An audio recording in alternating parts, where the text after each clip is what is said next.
give an energetic and warm welcome to the one and only Sandeep Maheshwari.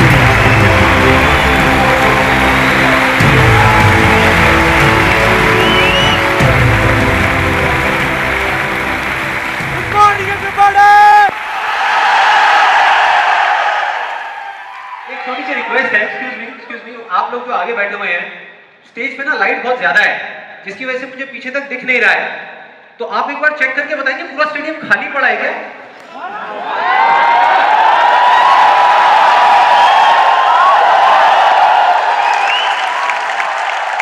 तो एक बार दोबारा try करते हैं थोड़ी और एनर्जी के साथ में। Good morning everybody.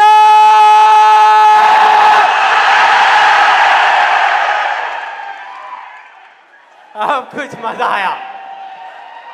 अब लग रहा है कि इस सेशन का नाम अनस्टॉपेबल है।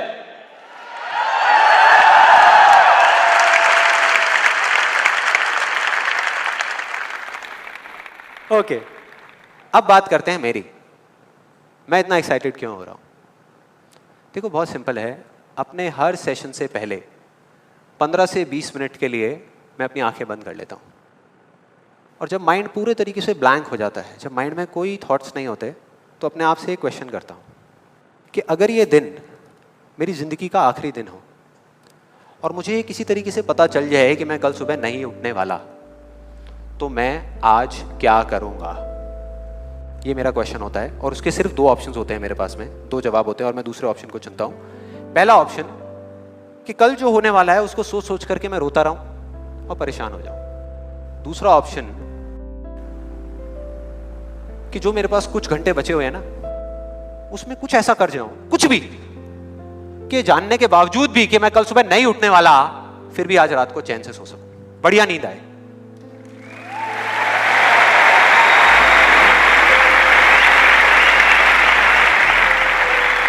और इसीलिए आज यहां पर जो कुछ भी होने वाला है, जो कुछ भी, वो मेरे लिए सिर्फ एक सेशन नहीं है।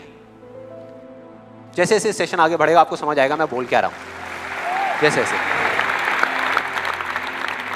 अब मैं आपको बताता हूं कि इस सेशन की शुरुआत कहां से हुई, कि मुझे इंस्पिरेशन कहां से मिली ये सेशन करने की। आज से 3 महीने पहले मेरे नाम से एक कुरियर आया ऑफिस में और उस एनवेलप पे लिखा हुआ था the first life changing seminar of Sandeep Maheshwari. तो जब मैंने उसको देखा तो मुझे लगा किसी ने मजाक किया है, क्योंकि मुझे अच्छे तरीके से याद था कि जो मेरा फर्स्ट लाइफ चेंजिंग सेमिनार हुआ था वहाँ पे सिर्फ 20-25 लोग बैठे हुए थे एक छोटे से कमरे में और किसी के हाथ में कोई कैमरा नहीं था। तो मेरे को लगा कि ऐसे ही किसी ने वो किया है, लेकिन फिर पता नहीं मेरे मन में क्या आया, मैंने उस वीडियो को प्ले कर दिया। और जैसे ही मैंने वो वीडियो देखनी शुरू करी तो मेरे तोते उड़ गए। मैंने कहा यार, मतलब था मैं ही स्क्रीन के ऊपर, लेकिन लग मुझे ऐसा रहा था जैसे मैं किसी और को देख रहा हूँ। और देखता रहा। जैसे ही वो वीडियो खत्म हुई, उसी टाइम मैंने ये ठान लिया, मैंने ये डिसाइड कर लिया कि अब चाहे कुछ भी हो जाए, अपनी लाइफ के इतने बड़े फेलियर को मैं अपने तक नहीं रखने वाला, इसको शेयर करूंगा पूरी दुनिया के साथ।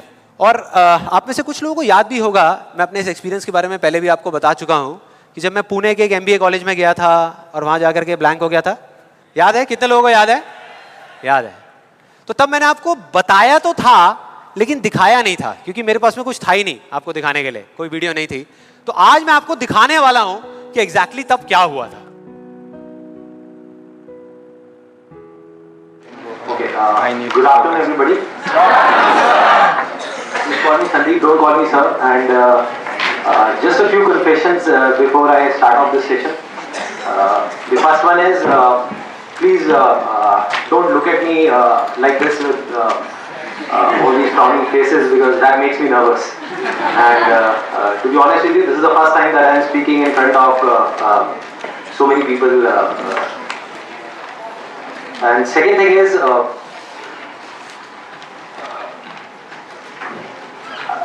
I'll be not talking about the theory part of it. I'll actually focus more on the practical side of how I did whatever I did. Okay, the second confession, which I forgot, that is. To be honest with you, I can speak in English, but the problem is you may understand what I am talking about, but I won't be able to understand what I am talking about. So it's better if I talk in Hindi. So. then coming on to the point directly, the secret of what I feel is of my success. I started my career, I think, at the age of 13, and okay, so I'll come on Hindi. So I'm sorry. Yeah, so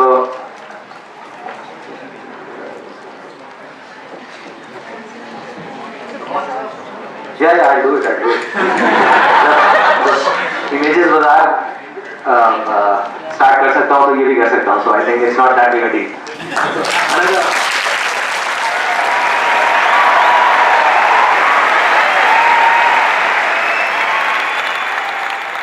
आपने देखा मेरी क्या हालत हुई थी? I think सबका यही हाल होता है जब वहाँ पे स्टेज पे जाते हैं, इतने सारे लोग सामने बैठे होते हैं, सबका यही होता है. तो जब मैंने ये वीडियो देखी तो मेरे दिमाग में सिर्फ एक ही चीज़ चल रही थी, सिर्फ एक, कि ऐसा क्यों हुआ कि मैं अपना इतना बड़ा मजाक उड़वाने के बाद भी बाज नहीं आया, और क्या वजह है कि मैं वहाँ से यहाँ तक आ गया. लेकिन मुझे ना इसका एग्जैक्ट जवाब नहीं मिल रहा था. मतलब मुझे समझ नहीं आ रहा था कि इसके पीछे वजह क्या है.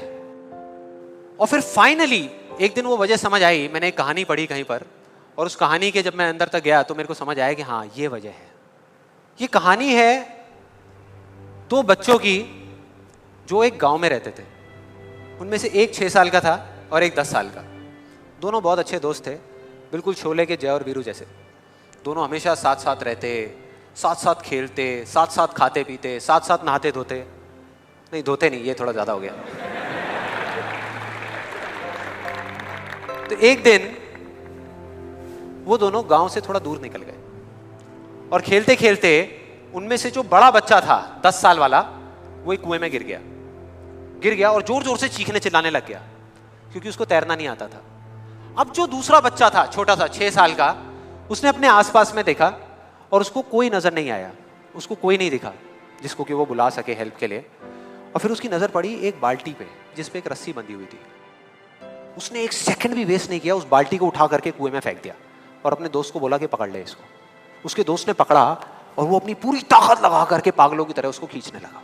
खींचता रहा, अपनी पूरी जान लगा दी उसने. छोटे से बच्चे ने, 6 साल के और 10 साल के बच्चे ने उस बाल्टी को पकड़ा हुआ था.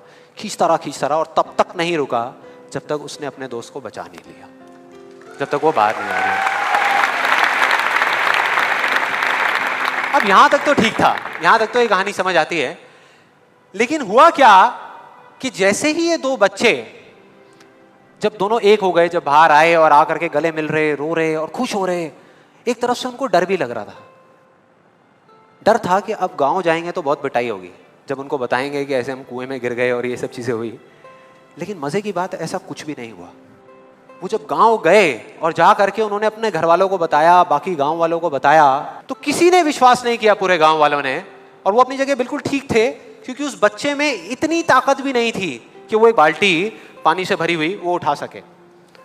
तो इतने बड़े बच्चे को इतनी ऊपर खींचना तो बहुत दूर की बात है. लेकिन एक आदमी था उस गांव में, उसने विश्वास कर लिया. उनको सब रहीम चाचा कहते थे, उस गांव के सबसे समझदार बुजुर्गों में से एक.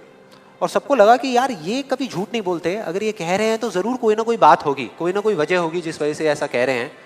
और फिर सारे गांव वाले इकट्ठे होकर के उनके पास में गए और जा करके बोले कि देखो जी, हमें तो कुछ समझ आ नहीं रहा, आप ही बता दो कि ऐसा कैसे हो सकता है. तो उनको हंसी आ गई. वो बोले कि यार इसमें मैं क्या बताऊं, वो बच्चा बता तो रहा है उसने कैसे किया. बाल्टी को उठा करके कुएं में फेंका, उसके दोस्त ने बाल्टी को पकड़ा, उसने रस्सी को खींचा और अपने दोस्त को बचा लिया. तो आपको पता तो है उसने कैसे किया, बच्चा बता तो रहा है, इसमें मैं क्या बताऊं. तो सारे गांव वाले उनकी शक्ल देख रहे. फिर कुछ देर बाद वो बोले कि सवाल ये नहीं है कि वो छोटा सा बच्चा ये कैसे कर पाया, सवाल ये है कि वो ये क्यों कर पाया, कि उसके अंदर इतनी ताकत कहां से आई है. और बोले इसका सिर्फ एक जवाब है, सिर्फ एक, कि जिस वक्त उस बच्चे ने ये किया, उस टाइम पे उस जगह पर दूर दूर तक कोई नहीं था, उस बच्चे को यह बताने वाला कि तू ये नहीं कर सकता।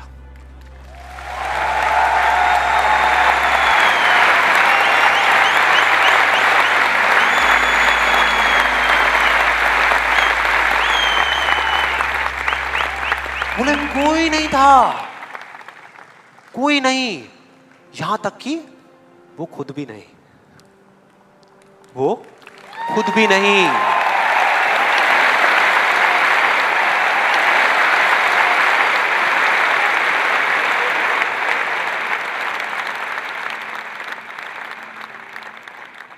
अब मैं आप लोगों से पूछता हूं कि अगर कुछ ऐसा हो जाए, अगर आपको भी उस बच्चे की तरह किसी की आवाज सुनाई ना दे जो आवाजें आपको रोकती है, ना किसी और की ना अपनी, तो क्या होगा? मजा आ जाएगा, राइट? उस बच्चे की तरह आपको भी कोई नहीं रोक पाएगा। You'll be unstoppable, right? Yes और नो? यस और नो? यस और नो?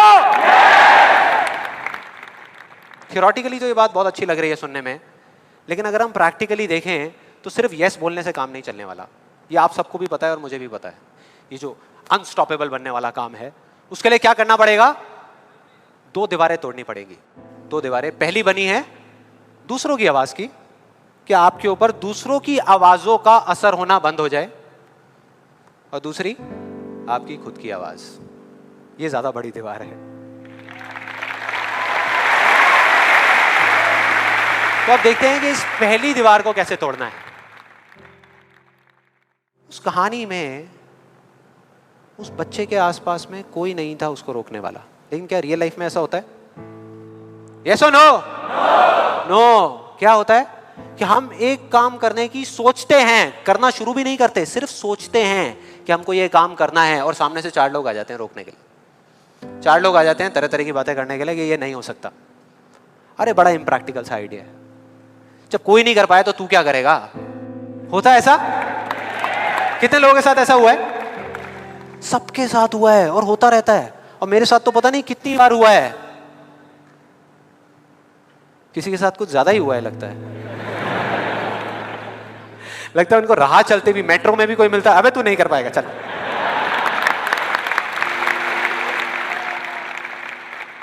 तो अब सवाल ये उठता है कि ऐसे में हम क्या करें? ऐसे में जो ऐसी बातें आपको बोल रहे हैं, ना तो आप उनका मुंह बंद कर सकते हो, ना अपने कान बंद कर सकते हो, क्योंकि वो लोग कोई राह चलते लोग नहीं होते, वो आपके अपने होते हैं। आपके अपने फ्रेंड्स हैं, रिलेटिव्स हैं, आपके घर में हैं, आपके ऑफिस में हैं। तो मैं आपको ये नहीं बोल सकता कि आप क्या करो ऐसी सिचुएशन में, लेकिन मैं ये बता सकता हूं कि मैं क्या करता था। जैसे ही कोई बोलता था मेरे को, या आज भी अगर बोलता है कि ये नहीं हो सकता या तू ये नहीं कर सकता, तो मैं ना चुप रहता हूं, ना उनसे लड़ता हूं। मैं सिर्फ एक वर्ड में उनसे एक सिंपल सा क्वेश्चन पूछता हूं, एक वर्ड में। क्यों? क्यों नहीं कर सकता? क्यों नहीं हो सकता? और जैसे ही मैं ये करता हूं उसके बाद बहुत मजा आता है। आप कभी करके देखना, बहुत मजा आएगा। 90% लोग ऐसे मिलेंगे आपको जिनके पास में इस क्यों का जवाब ही नहीं होगा। जवाब ही नहीं होगा। नहीं, वो सोच में पड़ जाते हैं। जैसे मैं पूछता ना क्यों, हाँ क्या, क्यों, ये कैसा सवाल है? तो ये है वो 90% लोग जिनके पास में कोई जवाब ही नहीं होता, या होता भी है तो वो इतना फनी होता है कि आप चाह करके भी अपने आप को हंसने से नहीं रोक पाओगे। जैसे एक बार मेरे साथ हुआ था, जब मैं करीबन आई थिंक 18 साल का था और मैंने नया नया फोटोग्राफी का कोर्स किया था। तो हमारे घर में एक छोटा सा फंक्शन चल रहा था, और वहाँ पर मैं अपनी मदर के साथ और फादर के साथ में खड़ा हुआ कुछ बातें कर रहा था। इतनी देर में एक सामने से आंटी आई और आकर के बोली, संदीप। हाँ जी आंटी। बेटे क्या नया चक्कर चल रहा है तेरा आजकल? मैं डर गया। मैं मन ही मन सोच रहा, मैंने कहा इनको कैसे पता लगा मेरे नए अफेयर के बारे में? मैं और ही चला गया। फिर मैंने उनको देखा और डरते डरते उनसे मैंने कहा कि भाई आंटी जी क्या मतलब, मैं कुछ समझा नहीं, कौन सा चक्कर, क्या क्या कौन सा? तो आंटी ने बोला, कहते क्यों, तू ये फोटोग्राफी नहीं कर रहा आजकल? ये फोटोग्राफी का कोर्स नहीं किया तूने? तो उन्होंने बोला, मेरी थोड़ी सी जान में जान आई। मैंने कहा अच्छा, फोटोग्राफी की बात हो रही थी। फिर उन्होंने बोला, बेटा अगर तू बुरा ना माने तो एक बात कहूँ। मैंने कहा नहीं नहीं आंटी बोलिए ना। बेटे मेरी अगर तू माने ना, तो ये जो तू फोटोग्राफी के चक्करों में पड़ा है ना, ये सब बेकार की चीज़ें हैं। इससे अच्छा ये है कि तू कोई और ढंग का काम कर ले या अपनी पढ़ाई लिखाई में ध्यान दे। मैंने वही किया जो मैं हमेशा करता था। मैंने कहा क्यों आंटी जी, आपको ऐसा क्यों लगता है कि मेरा फोटोग्राफी में कुछ नहीं हो सकता, ये फोटोग्राफी बेकार की चीज़ क्यों है? तो उन्होंने जवाब दिया कि मेरी बहन का बेटा भी गया था बॉम्बे यही सब करने के लिए जो तू कर रहा है, और उसको 4 साल हो गए धक्के खा रहा है, उसका कुछ नहीं हुआ अभी तक। मैंने फिर सुना, फिर मैंने दोबारा से वही क्यों को ले आकर के चिपका दिया। मैंने उनसे पूछा, लेकिन आंटी मेरे को कुछ समझ नहीं आया कि अगर वो कुछ नहीं कर पाया तो मैं कुछ क्यों नहीं कर पाऊंगा? सीधा सा क्वेश्चन है यार।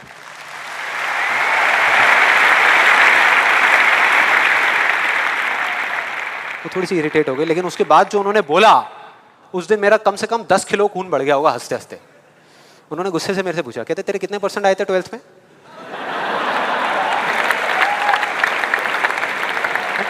मतलब फोटोग्राफी से इसका कोई कनेक्शन नहीं है दूर दूर तक, लेकिन उनका ये सवाल था कितने % आए थे तेरे 12th में? मैंने कहा जी 85% आए थे आंटी। फिर उन्होंने एक अजीब सा एक्सप्रेशन दिया, मेरे को ऐसे देखा जैसे कि मेरे से बड़ा बेवकूफ़ इस पूरी दुनिया में कोई नहीं है, और बोली उसके 92% आए थे।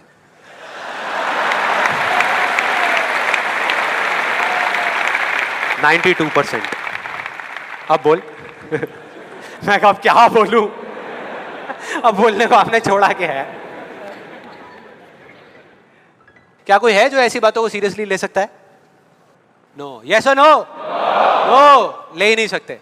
अब बचे 10% लोग जिनके पास में जवाब होता है, एक जेन्युइन वजह होती है। मतलब वो आपको सिर्फ ये नहीं बोलते कि आप नहीं कर सकते, वो आपको बताते हैं कि वो ऐसा क्यों बोल रहे हैं।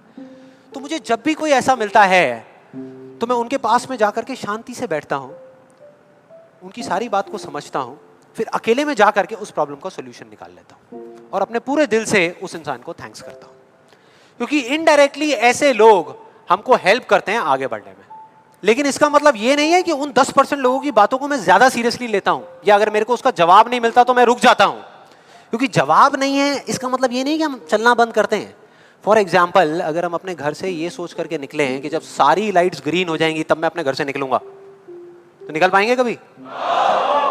कोई भी ऐसा कुछ आपको बोलता है आकर के कि आप ये नहीं कर सकते, तो समझ लेना कि वो बोल तो आपको रहा है, लेकिन उसका इशारा आपकी तरफ नहीं है।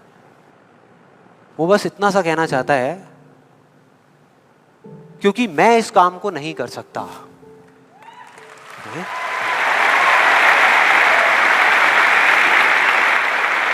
वो बस इतना सा कहना चाहता है क्योंकि मैं इस काम को नहीं कर सकता, या मुझे नहीं पता कि इस काम को कैसे करना है, इसलिए मुझे लगता है कि इस पूरी दुनिया में कोई भी नहीं कर सकता।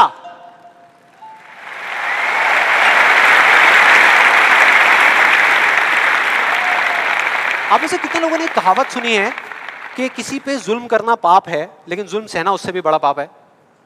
कितने लोगों ने सुनी है? ऑलमोस्ट सबने सुनी है। बिल्कुल इसी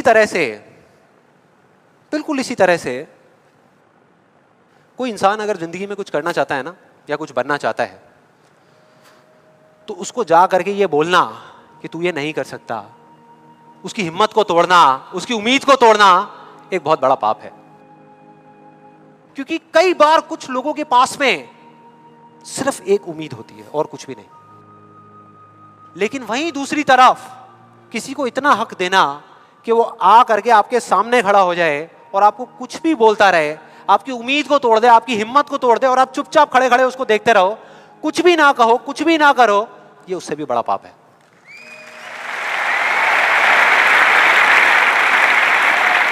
मतलब सिंपल है, ना हमें चुप रहना है, ना किसी से लड़ना है, सिर्फ सवाल करना है क्यों, और फिर देखो उनके कैसे पत्ते खुलते हैं, फिर मजा आएगा। और जिस दिन आप लोगों को भी मेरी तरह ये बात समझ आ जाएगी ना, उस दिन आपके ऊपर ऐसी बातों का असर होना बंद हो जाएगा। मतलब कि उस दिन ये जो पहली दीवार है जिसकी मैंने बात करी थी, वो अपने आप ही टूट जाएगी। उसके बाद इस पूरी दुनिया में किसी में दम नहीं होगा कि वो आपको आगे बढ़ने से रोक सके, सिवाय एक इंसान के। कोई बताएगा कौन है वो? आप खुद। एग्जैक्टली, आप खुद। और यही है वो दूसरी दीवार, यही है वो दूसरी दीवार जो पहली वाली से कई गुना बड़ी है। कई गुना बड़ी है। आज से बहुत साल पहले मैंने एक कहानी सुनी थी जिसका एक बहुत बड़ा इंपैक्ट हुआ था मेरी लाइफ पे। ये कहानी है एक ऑफिस की और उसके एम्प्लॉइज की। एक बार एक ऑफिस में जितने भी एम्प्लॉइज सुबह सुबह जब ऑफिस आते हैं अपने अपने कैबिन में, तो उनकी डेस्क के ऊपर एक लेटर पड़ा होता है, एक लेटर रखा हुआ होता है, और उस लेटर में लिखा था कि वो इंसान, इस कंपनी का वो एम्प्लॉय जिसकी वजह से आपकी प्रमोशन नहीं हो रही थी या जिसकी वजह से आप आगे नहीं बढ़ पा रहे थे, उसकी डेथ हो गई, वो मर गया है। और अब अगर आप आखिरी बार उस एम्प्लॉय की शक्ल देखना चाहते हैं तो ये एड्रेस है, यहां पर अगले 1 घंटे में पहुंच जाइए। जैसे ही उस एड्रेस पे गए तो वहां पर एक कॉफिन पड़ा हुआ था। कॉफिन होता है, उसको जब लोगों ने दूर से देखा तो एक तरफ तो सबको दुख हो रहा था, बुरा लग रहा था कि यार ये नहीं होना चाहिए था, और दूसरी तरफ से उनको थोड़ी बहुत खुशी भी हो रही थी कि चलो अच्छा है, मेरी रास्ते का जो सबसे बड़ा पत्थर था वो हट गया। लेकिन फिर एक एक करके जैसे ही वो लोग उस कॉफिन के पास गए और जा करके उन्होंने उस एम्प्लॉय की शक्ल देखी उस कॉफिन के अंदर, तो उन्हें खुद पे शर्म आने लगी, क्योंकि उस कॉफिन में कोई नहीं था, सिर्फ एक शीशा था, एक मिरर था जिसमें उनकी खुद की शक्ल दिख रही थी।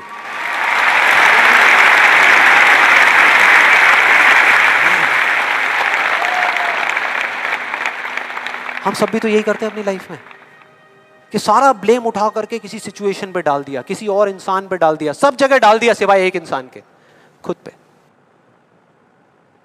यहां पर कितने लोग इस बात को मानते हैं जो मैंने अभी अभी कही कि आपके रास्ते का सबसे बड़ा पत्थर और कोई नहीं, आप खुद ही हो?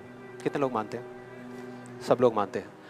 लेकिन एक चीज और है यहां पर बहुत मजेदार, कि कोई भी इंसान, कोई भी, चाहे वो आप हो, चाहे मैं हूं, चाहे कोई भी है, वो जान करके अपने रास्ते का पत्थर क्यों बनेगा? अपना ही नुकसान क्यों करेगा? अपना ही दुश्मन क्यों बनेगा?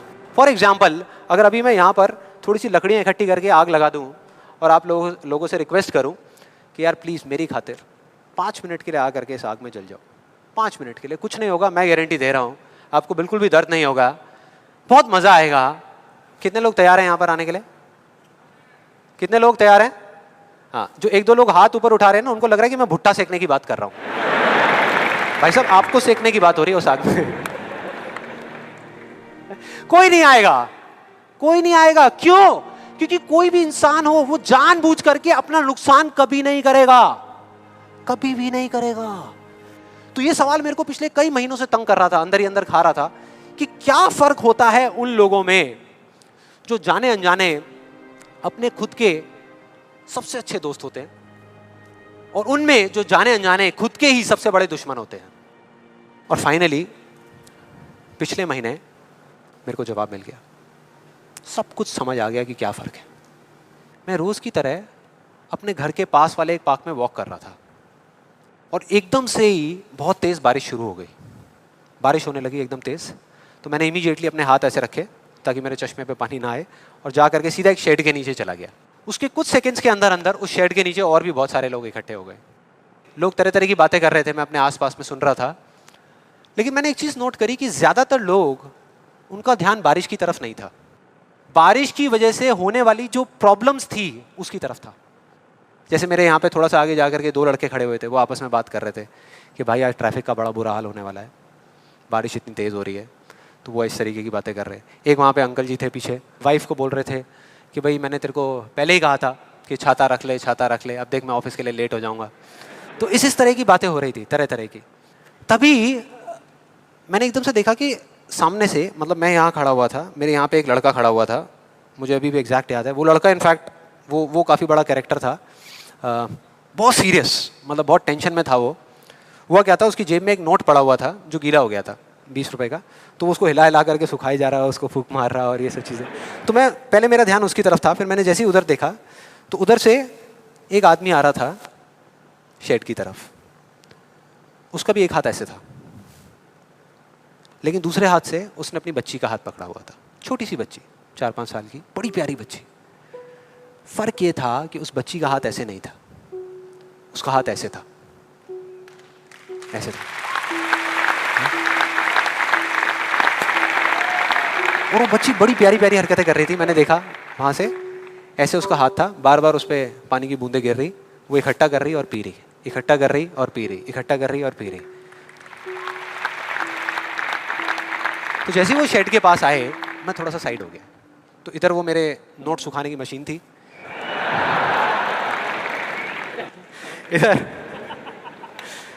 मैं सोच रहा था अपने भी नोट निकाल के दे दूं, भाई ये भी सुखा दे।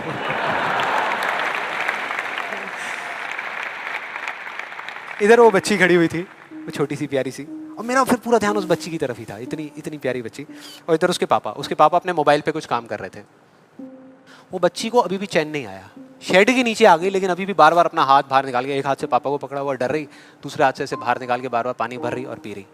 कभी पानी भर रही, अपने मुंह पे फेंक रही। फिर थोड़ी देर बाद पता नहीं उसके मन में क्या आया, उसने अपने पापा से पूछा कि पापा ये बारिश रोज क्यों नहीं होती? बड़ा अजीब सा क्वेश्चन था।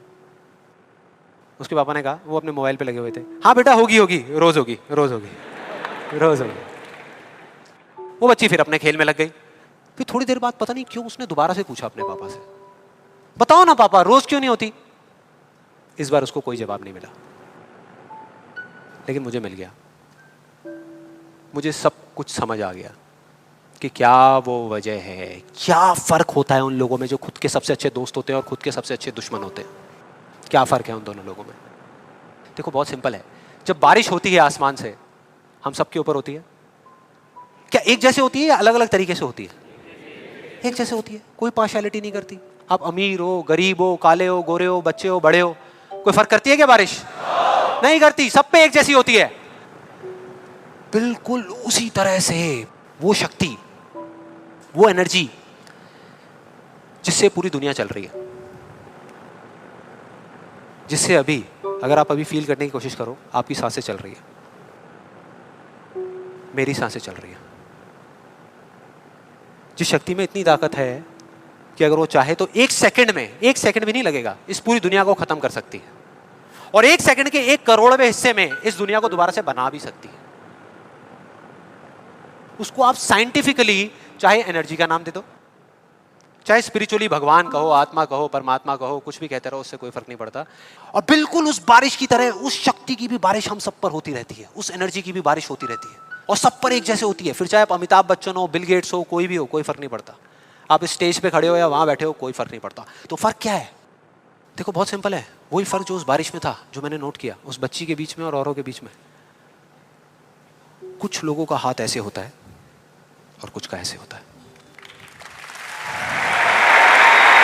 यही फर्क।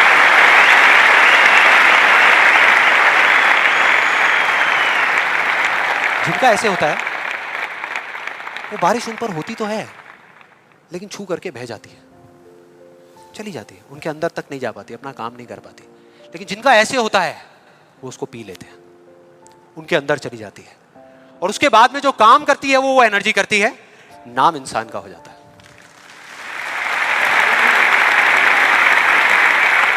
नाम हो जाता है कि वो कर रहा है, वो कर रहा है, वो कर रहा है। अरे कौन कर रहा है? वही एनर्जी पीछे से काम कर रही है। हम क्या कर सकते हैं? अगर मैं आपको कहूं कि हमारी बॉडी के जितने भी फंक्शंस हैं, उसमें से 99% फंक्शन से ज्यादा ऐसे हैं, डाइजेशन से लेकर के, ब्रीदिंग से लेकर के, ये सारी चीजें जो हम कंट्रोल नहीं करते, जो हमारे कंट्रोल में है ही नहीं। 1% चीजें हम कंट्रोल करते हैं और 100% क्रेडिट ले जाते हैं। और अब मजे की बात पता है क्या है? सबसे मजेदार बात कि यहां पर हम जितने भी लोग बैठे हुए हैं ना, हम सबको पता है कि अगर हमारे हाथ अभी ऐसे हैं तो ऐसे कैसे लाने हैं, क्योंकि बचपन में हम सबके बाय डिफॉल्ट हाथ ऐसे ही थे, सबके। फिर धीरे धीरे कुछ लोगों के यहाँ चले गए, कुछ के यहीं रह गए। जिनके यहाँ रह गए उनको हम सक्सेसफुल बोलते हैं, जिनके यहाँ चले गए उनको हम फेलियर्स बोलते हैं, अलग अलग फील्ड्स में। तो कोई बताएगा कि ऐसा क्या था जो बचपन में हम एक दिन में हजारों बार करते थे और अब हजारों दिनों में एक बार भी नहीं करते? याद करो वो बच्ची क्या कर रही थी उस पार्क में, बार बार क्या कर रही थी? एग्जैक्टली क्वेश्चन पूछ रही थी, मतलब के सवाल कर रही थी। Let's give a big hand for her.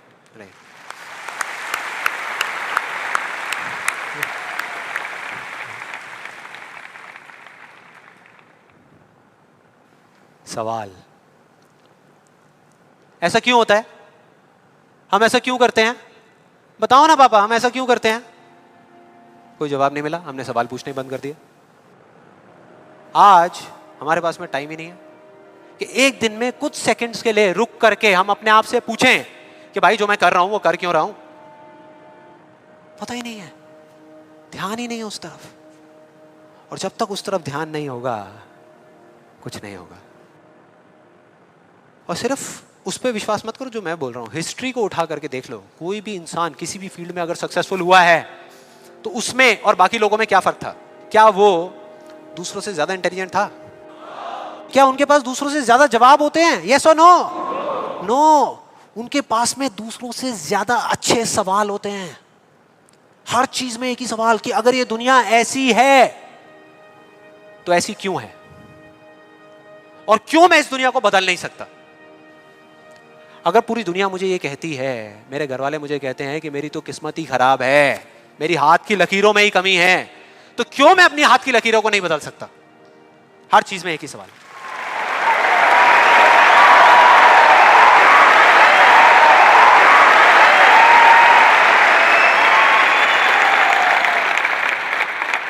और दूसरी तरफ किसी फेलियर के पास चले जाओ, उनके पास आपको सिर्फ जवाब मिलेंगे, सवाल एक भी नहीं। सिर्फ एक्सक्यूजेस मिलेंगे, सिर्फ बहाने मिलेंगे, बस। सवाल पूछ ही नहीं रहे तो जवाब मिलेगा कहां से? कहां से मिलेगा? मिल ही नहीं सकता। तो मैं क्या कह रहा हूं कि लाइफ में आप जो कुछ भी कर रहे हो, जो भी, उससे कोई फर्क नहीं पड़ता, लेकिन अगर आपके पास में इस क्यों का बिल्कुल क्लियर जवाब है तो उस काम को आप पूरे विश्वास के साथ कर रहे हो। और अगर इस क्यों का जवाब ही नहीं है तो आप सिर्फ उस काम को अंधविश्वास पे कर रहे हो, जो आज नहीं तो कल टूटेगा ही टूटेगा। फॉर एग्जाम्पल, मैं आपको एक रियल लाइफ एग्जाम्पल से बताता हूं। क्या कभी आप लोगों के साथ ऐसा कुछ हुआ है कि घर में कोई बड़ा सा फंक्शन चल रहा हो, जैसे किसी की शादी हो रही हो, और वहां पे कोई रिलेटिव बीमार हो गया? हुआ है? कितने लोगों के साथ हुआ है ऐसा? हुआ है। तो ऐसे में क्या होता है? क्या होता है? जैसे ही एक किसी की तबीयत खराब होती है तो बाकी लोग क्या करते हैं? डॉक्टर बन जाते हैं, अपनी अपनी राय देते हैं आकर के। मेरी फैमिली में भी एग्जैक्टली बिल्कुल ऐसा ही हुआ था। मेरी एक कज़न सिस्टर की शादी थी और मेरे एक अंकल आए हुए थे अब्रॉड से। उनकी तबीयत खराब हो गई, उनको बुखार हो गया, और जैसे ही एक एक करके सब लोगों को पता लगा तो सब लोग आए और आ करके अपने अपने आइडियाज़ देने लगे। एक आंटी जी आई, काढ़ा बना करके, अपना अदरक का, तुलसी का, शहद का वो काढ़ा बना करके, बेटा ये पी लो, 2 घंटे में ठीक हो जाओगे, बुखार अभी उतर जाएगा, बहुत पुराना नुस्खा है। उसके बाद में एक अंकल आए, बड़े फनी, वो आ करके उन्होंने ऐसे उनके सर पे हाथ रखा, गर्म हो रहे हैं।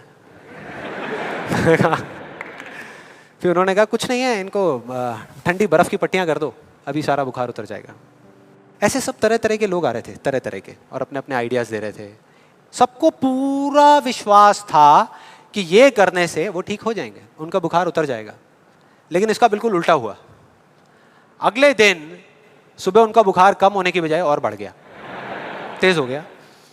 और अब ऐसे में बड़ा मजा आता है कि जो लोग जितना ज्यादा कॉन्फिडेंट थे ना अपने नुस्खे को लेकर के, वो उतना ही पीछे हट गए। उनका जवाब था कि भाई मैं तो कल ही कह रही थी कि डॉक्टर को बुला लो, किसी ने मेरी सुनी नहीं।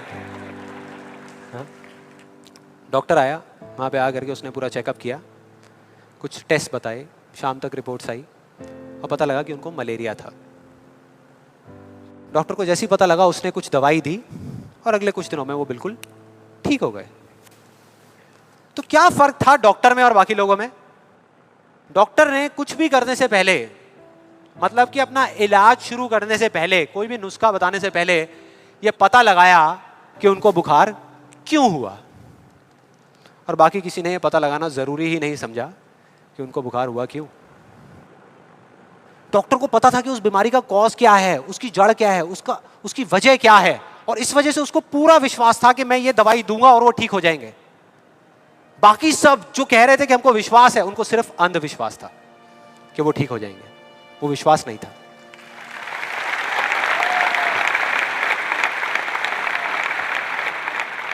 इन दोनों के बीच में ना इतना एक बिल्कुल पतली सी लाइन का फर्क होता है, विश्वास में और अंधविश्वास में, जिस वजह से बहुत बार हम अपने अंधविश्वास को विश्वास का नाम दे देते हैं। और इसका आज की डेट में सबसे बड़ा एग्जाम्पल, सबसे बड़ा, वो है लॉ ऑफ अट्रैक्शन।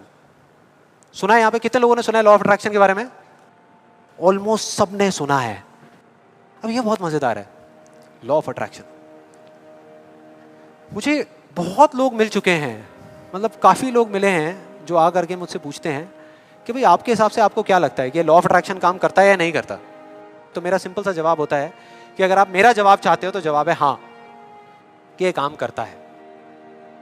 साइंटिफिकली जिसको बोलते हैं law of cause and effect, और स्पिरिचुअली जिसको बोलते हैं लॉ ऑफ कर्मा, ये उसके ऊपर बेस्ड है। तो इसमें कोई शक नहीं है कि ये काम करता है, लेकिन वैसे नहीं जैसे कि कुछ लोग अपनी बुक्स के थ्रू और वीडियोस के थ्रू इसके बारे में बता रहे हैं, वैसे नहीं। आप में से कितने लोगों ने वीडियो देखी है?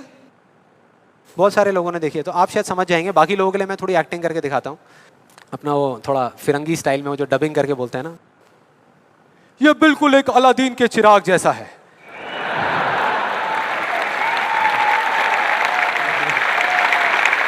बिल्कुल ऐसा लगता है किसी चमत्कारी बाबा की बात हो रही है कि वो आशीर्वाद रखेंगे और काम हो जाएगा 1 सेकंड में।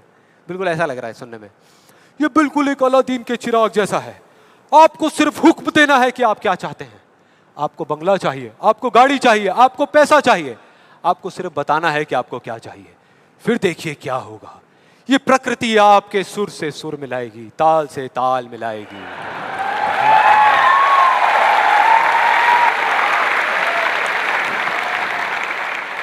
और उसके बाद बड़ा मजा आता है। एक बंदा आता है वहां पे उस वीडियो में, वो आकर के कहता है अच्छा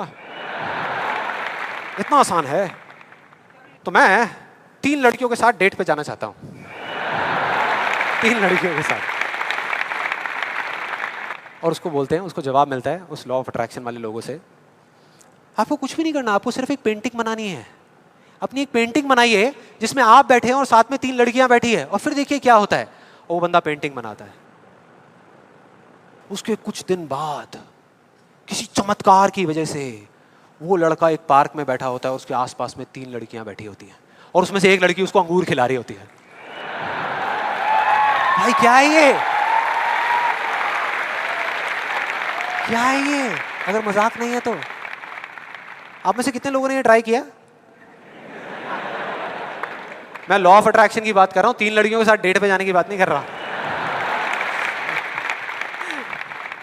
ऐसे पता नहीं कितने एग्जाम्पल्स हैं उस बुक में, उस वीडियोस में। एक सबसे फनी एग्जाम्पल जो बहुत लोग ट्राई कर रहे हैं, आई एम श्योर यहाँ पे भी बहुत लोगों ने ट्राई किया होगा, कार पार्किंग का। उसमें एक आदमी बोलता है, मैं जब अपने घर से निकलता हूँ तो मैं सोचता हूँ कि वो गाड़ी की जो पार्किंग है वो मेरे लिए खाली पड़ी होगी, और मैं जैसे ही जाता हूँ वो पार्किंग मेरे लिए खाली पड़ी होती है, और मैं जा करके अपनी गाड़ी लगा देता हूँ। क्या कमाल है यार। देखो कई बार मुझे 1-2 मिनट वेट भी करना पड़ता है, लेकिन फिर वो जगह अपने आप मेरे लिए खाली हो जाती है। मैं क्या करता हूँ, मैं सिर्फ सोचता हूँ वो जगह मेरे लिए खाली। कमाल है यार। हाँ, बढ़िया लग रहा है ना सुनने में, अच्छा लगता है। ये सारी बातें सबको अच्छी लगती है, किसको नहीं लगेंगी? सच बताऊं, मुझे भी अच्छी लगेंगी सुनने में। बुरी किसको लगेगी? कि सोचना शुरू कर दो और गाड़ियों की पार्किंग मिलनी शुरू हो जाएगी। ये आई एम श्योर बहुत लोगों ने ट्राई किया होगा। कितने लोगों ने ट्राई किया है? आपके हिसाब से काम करता है ये? अच्छा, एक सवाल है, हमेशा करता है या कभी कभी करता है? कभी कभी करता है। लेकिन फिर वो एक लॉ कैसे हुआ? लॉ उसे कहते हैं जो एक ही कंडीशन में अगर सेम कॉज हो तो उसका सेम इफेक्ट आना चाहिए, उसको लॉ कहते हैं। सिंपल है भैया। अगर कंडीशन सेम है, आप एक ही जमीन पे 2 बीज बोओगे आम के, तो दोनों आम के पेड़ ही बनेंगे, एक एप्पल का पेड़ नहीं बन सकता। सीधा सा फंडा है। तो इसका मतलब कहीं ना कहीं कुछ कंफ्यूजन है, कुछ गड़बड़ है। तो मैं एक बहुत बड़ा यहाँ पर एक कमिटमेंट करने वाला हूँ, एक बहुत बड़ा चैलेंज करने वाला हूँ इन वीडियोस के अंदर। मेरा ओपन चैलेंज है उन लोगों को जिन्होंने ये बुक लिखी है और जिन्होंने ये वीडियोस बनाई है, क्योंकि उनसे ज़्यादा कौन जानता है इस लॉ के बारे में। वो जानते हैं कि वो क्या कह रहे हैं, वो समझते हैं कि वो क्या कह रहे हैं। तो मेरा ओपन चैलेंज है कि हम एक शर्त लगाते हैं, इस दुनिया में कहीं पर भी एक पार्किंग लॉट चूज करेंगे जो थोड़ा सा बिजी रहता हो, और वहां पर वो एक स्पॉट आइडेंटिफाई करेंगे, पार्किंग का स्पॉट, और अपने लॉ ऑफ अट्रैक्शन की पूरी पावर लगाएंगे। लगा सकते हैं, क्या दिक्कत है? सोचना ही तो है। सोचते रहेंगे, फील करते रहेंगे, मेरे को ये जगह मिलेगी मिलेगी मिलेगी। करो।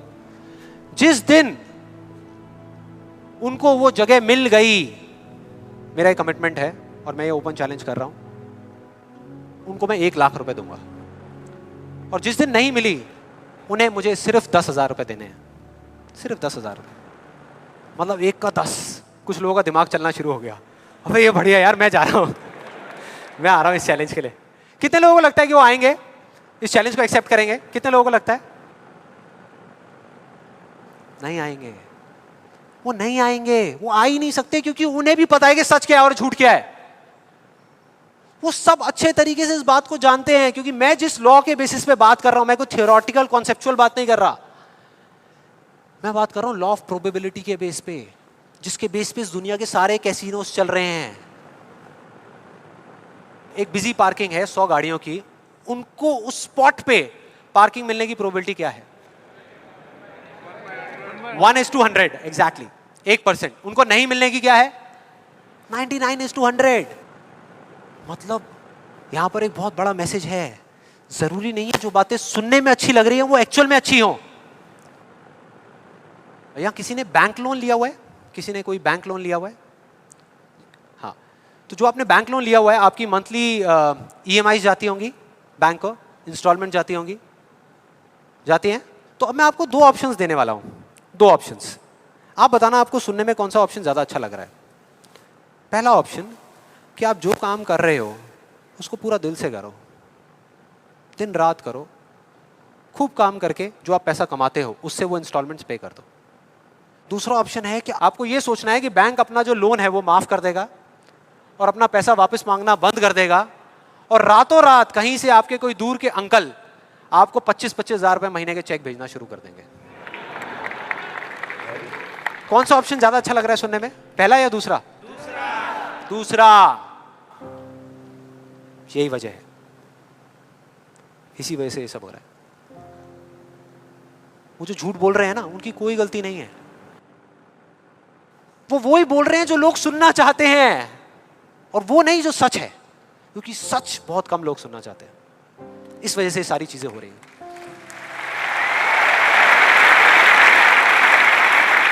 और मैं इस सेशन का आपको एक फाइनल एग्जांपल देने वाला हूं, जिसके बाद में अभी आपके मन में जितने भी डाउट चल रहे होंगे ना, वो सारे धीरे धीरे क्लियर हो जाएंगे।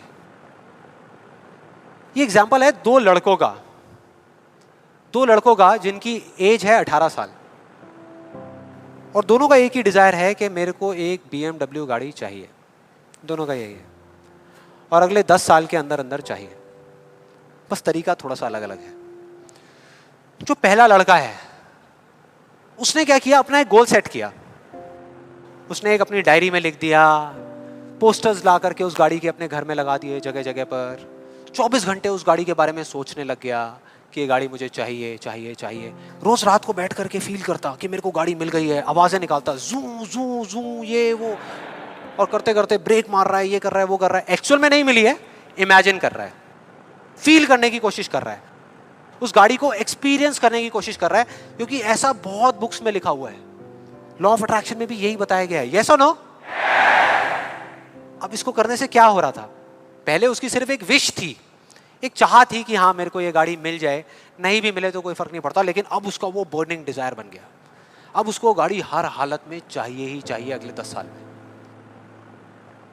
अब आप में से कुछ लोग सोच रहे हो, आप में से कितने लोगों ने मेरा इल्यूजन टू रियलिटी वाला सेशन देखा है? आप सोच रहे हो कि यार आपने इल्यूजन टू रियलिटी में भी तो यही बात करी है, और आप खुद ही उसके अगेंस्ट बोल रहे हो। लग रहा है कुछ लोगों को, लग रहा है ऐसा लग रहा है। देखो मैंने क्या कहा था आपको अभी थोड़ी देर पहले, कि विश्वास और अंधविश्वास में सिर्फ एक पतली सी लाइन का फर्क होता है, इधर कुछ और इधर कुछ और। अगर आप ध्यान से मेरी जितनी भी वीडियोस देखोगे, आज तक मैंने जो कुछ भी कहा उसको देखोगे, तो मैंने किस चीज के बारे में बात करी है? किसी चीज को हासिल करने के बारे में, गाड़ियों के बारे में, पैसे के बारे में, बंगले के बारे में, या किसी काम पे फोकस करने के बारे में? काम पे फोकस करने के बारे में, चीज के बारे में नहीं। मतलब इस टेक्निक में कोई कमी नहीं है। इस टेक्निक को यूज जो लोग कर रहे हैं 90% वो गलत तरीके से कर रहे हैं, जिस वजह से प्रॉब्लम्स क्रिएट हो रही है। अब दूसरे लड़के की बात करते हैं, उसमें और इसमें क्या फर्क था। दूसरा जो लड़का था उसका भी डिजायर था कि मुझे ये गाड़ी चाहिए, बस एक छोटा सा फर्क था। उसने एक सवाल पूछ लिया अपने आप से, उसने एक सवाल पूछ लिया अपने आप से कि मुझे ये गाड़ी क्यों चाहिए, क्यों चाहिए। अब ये काम ना बड़ा बोरिंग लगता है सुनने में कि यार क्यों चाहिए, ये सोचने की क्या जरूरत है, सीधा गाड़ी लो ना, शॉर्टकट फटाफट। लेकिन नहीं, उसने ऐसा नहीं किया, उसने गलती नहीं करी, उसने पूछ लिया। और जब हम सवाल पूछते हैं तो क्या होता है, जवाब मिलता है, जवाब मिलता है, और उसको मिल गया। जवाब ये था कि मैं ये गाड़ी इसलिए चाहता हूँ क्योंकि मैं अपने फ्रेंड्स को, अपने रिलेटिव्स को, इस पूरी दुनिया को ये प्रूव करना चाहता हूँ कि मैं भी सक्सेसफुल हो सकता हूँ।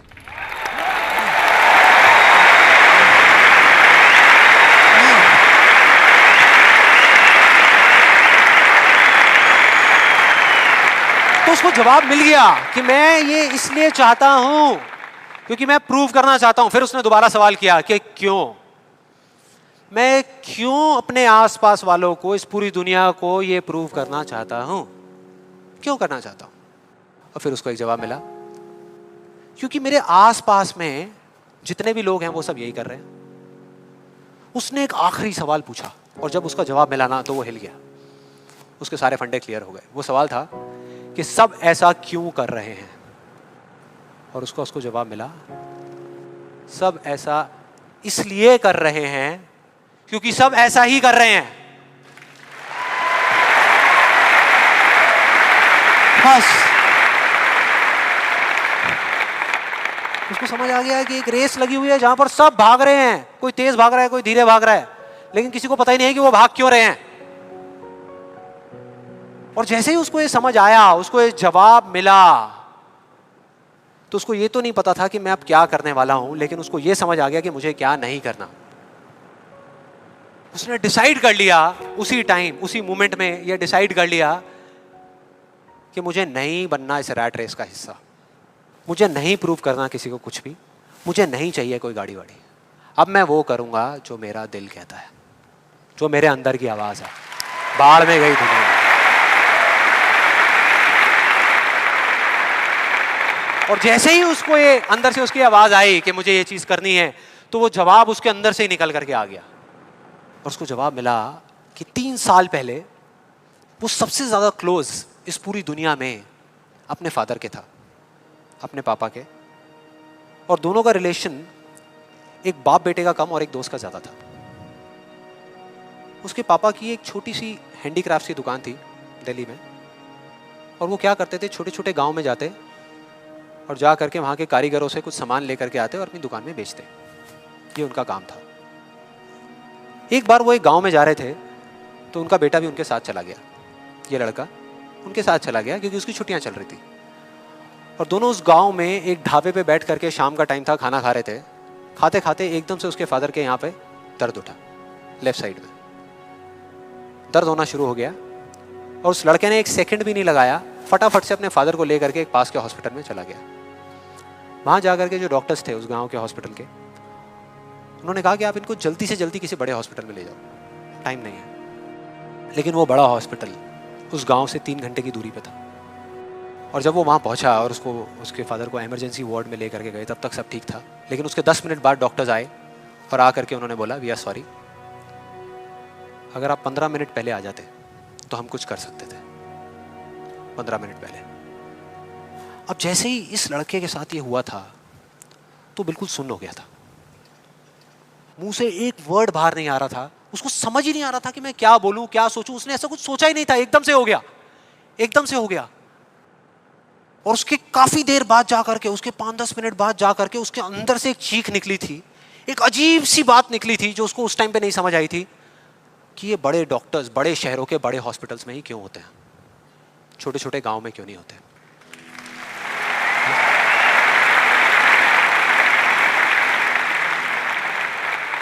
उस टाइम उसको नहीं समझ आया, आज समझ आ गया।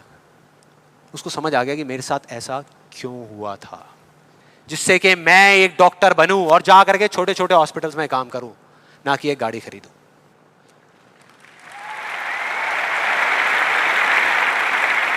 और इस एक सवाल ने, एक वर्ड के सवाल ने, क्यों ने, उसकी पूरी पूरी लाइफ का डायरेक्शन ही चेंज कर दिया। जहां एक तरफ उससे एक दिन में 1 घंटा भी पढ़ाई नहीं होती थी, अब वो दिन में 12-12 घंटे पढ़ने लगा। उसके कुछ साल बाद वो एक हार्ट सर्जन बन गया और जा करके कुछ बड़े हॉस्पिटल्स में बड़े डॉक्टर्स को असिस्ट करने के बाद में छोटे छोटे गांव में चला गया। ये थी उस दूसरे लड़के की कहानी।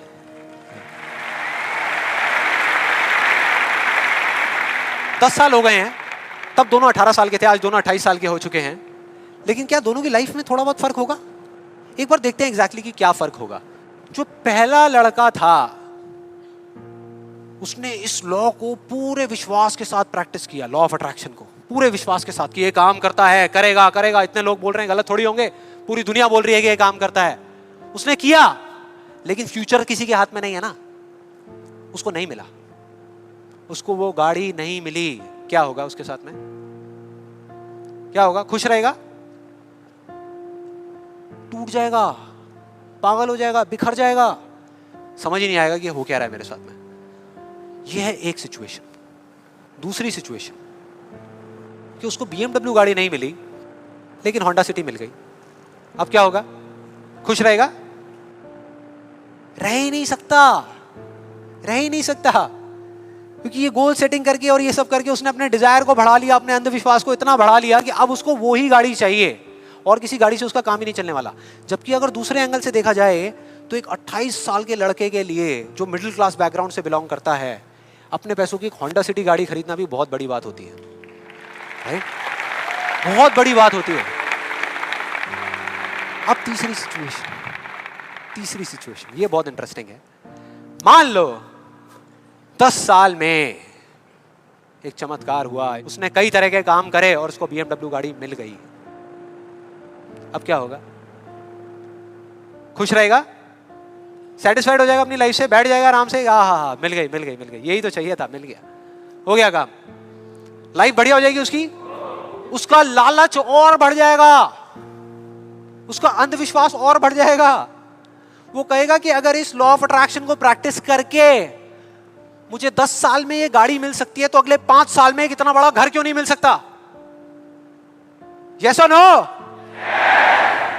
मतलब कि उसको सब कुछ मिल चुका होगा लेकिन वो उसको छोड़ करके फ्यूचर के अंदर किसी और चीज को पकड़ लेगा। सब कुछ होने के बाद भी वो फ्यूचर में जिएगा और उसकी हालत बिल्कुल एक ऐसे खरगोश के जैसी हो जाएगी जिसके सर के सामने किसी ने डंडा लगा करके गाजर को टांग दिया। इमेजिन करो कैसा होगा वो खरगोश, जो उस गाजर को देख तो सकता है, बिल्कुल उसकी आंखों के सामने है, उसको खाने के लिए भाग भी सकता है लेकिन कभी खा नहीं सकता, मरते दम तक सिर्फ भाग सकता है, खा नहीं सकता। क्योंकि उसकी जो खुशी है वो उस काम में नहीं है जो वो काम कर रहा है, किसी चीज में है, बाहर है, उसके अंदर नहीं है। अब देखते हैं दूसरे लड़के को। ये बहुत इंटरेस्टिंग है कि इस दूसरे लड़के का क्या होगा। 10 साल हो गए, वो छोटे छोटे गांव में जा करके अपना काम कर रहा है और पहली सिचुएशन, उसको गाड़ी नहीं मिली, BMW गाड़ी उसको चाहिए थी 10 साल पहले लेकिन आज नहीं मिली, तो क्या होगा? क्या होगा? खुश रहेगा। उसकी खुशी किसी गाड़ी में नहीं है, किसी चीज में नहीं है, उसके काम में है। कल जो मिलने वाला है उसमें नहीं है, आज जो वो कर रहा है उसमें है।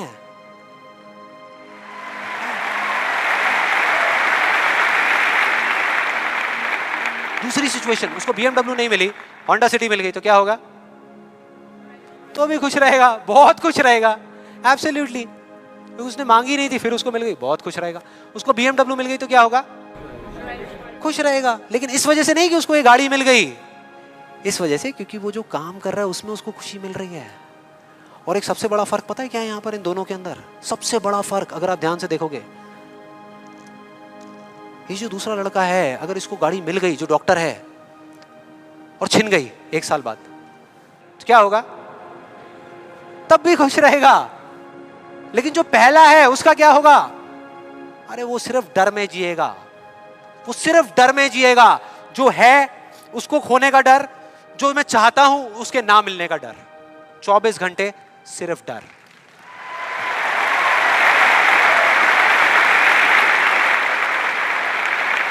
डर ही डर, सब कुछ होगा उसके पास में लेकिन फिर भी अंदर से डरा हुआ होगा, यार कोई मेरी गाड़ी ले ना ले, अरे कोई इस पे स्क्रैच ना मार दे।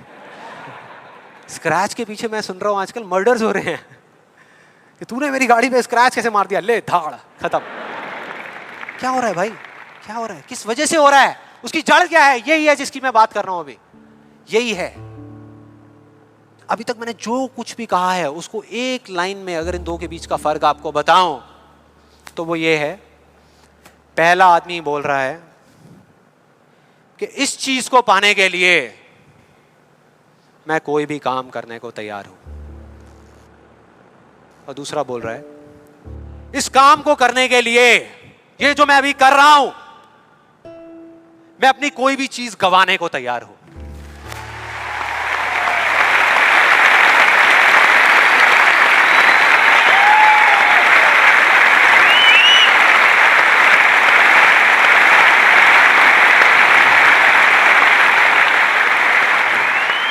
एक की जिंदगी का मकसद है, जो पहला है पाना, हासिल करना, उस चीज पे कब्जा करना किसी भी तरीके से, बस वो चीज मेरे हाथ में आ जाए।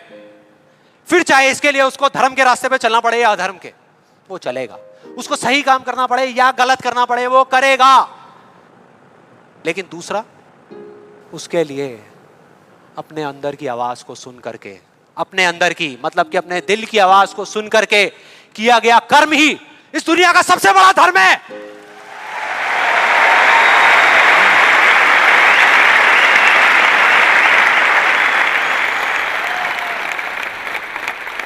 बस यही एक मकसद है उसकी जिंदगी का, अंदर की आवाज को सुनते जाओ, चलते जाओ, सुनते जाओ, चलते जाओ, जो होगा देखा जाएगा।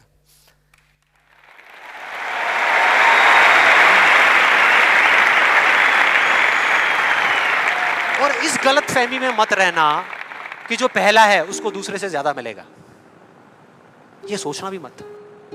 जो पहला है ना, उसको चाहे कितना भी मिल जाए, कितनी भी चीजें मिल जाए, कितना भी कुछ हो उसके पास में, लेकिन उसमें और एक भिखारी में कोई फर्क नहीं है, कोई फर्क नहीं है। दोनों का सिर्फ एक काम है, मांगना, मांगना। तो अगर उसको मिला भी, पहले वाले को अगर मिला भी, तो बस इतना ही मिलेगा जितना वो मांग सकता है या जहां तक वो सोच सकता है, उससे ज्यादा नहीं मिल सकता। लेकिन जो दूसरा है,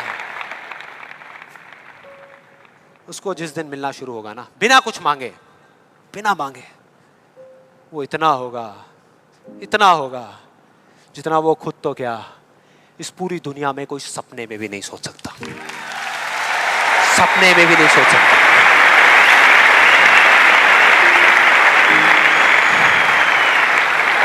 और इसका जो मैं आपको बोल रहा हूं, एक जीता जागता एग्जाम्पल आपके सामने खड़ा है।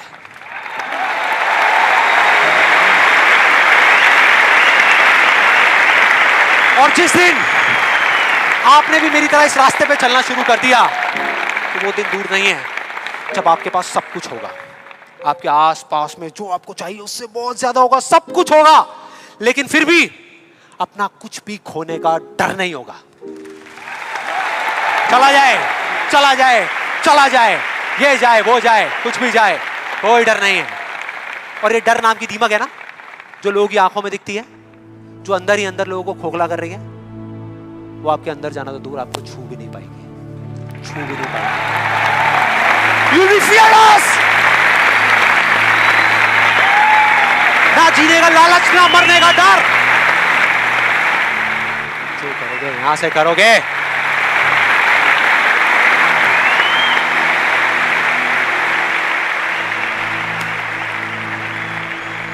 और फिर चाहे आपके रास्ते में एक मुश्किल आए या हजार आए, कोई फर्क नहीं पड़ता। चाहे एक आदमी आकर के आपको रोकने की कोशिश करे या 1 लाख लोग आकर के आपके सामने खड़े हो जाएं, अरे आपको रोकना तो दूर, किसी में इतना दम भी नहीं होगा कि वो आपको हिला भी सके।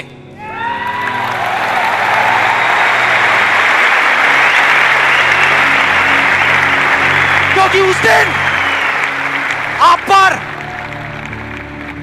खुद उसका हाथ होगा।